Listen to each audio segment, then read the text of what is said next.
Welcome to the Beatles Talk Show. It's March 3rd. Here's some cool Beatles trivia and facts throughout their entire career. Such as on this date in 1965, the Beatles were still filming their movie Help in the Bahamas. And they finally filmed the final sequence where Ringo is staked out on the beach, painted red.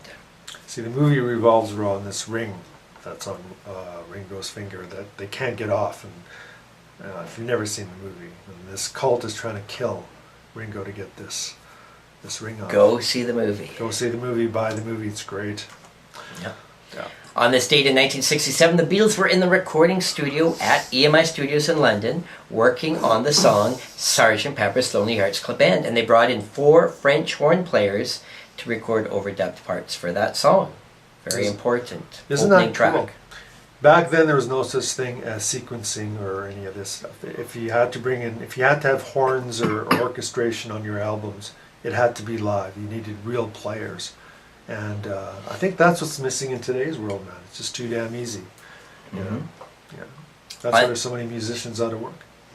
On this date in 1971, the South African Broadcasting Corporation lifted its ban on Beatles music. And they had been banned in South Africa ever since 1966, when John Lennon said the Beatles were bigger than Jesus. Right. So now the Beatles ban is lifted. However, John Lennon's solo material is still banned in South Africa.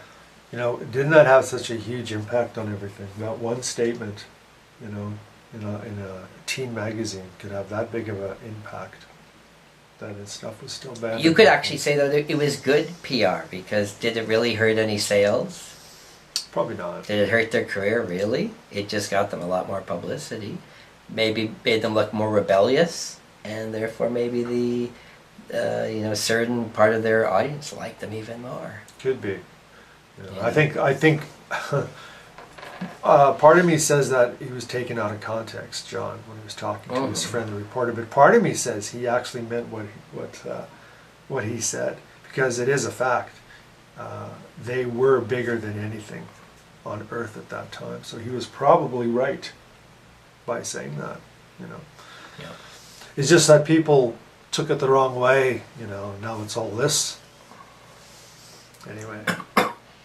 On this date in 1972, Yoko Ono's ex-husband Anthony Cox fled with their child Kyoko. And this was one of the reasons why John Lennon wanted to stay in the United States, so that Yoko could deal with this. Did they ever get her back in custody? Like, did they ever get her back? I'm not even sure. I'm going to say no. I'm not positive. Wow.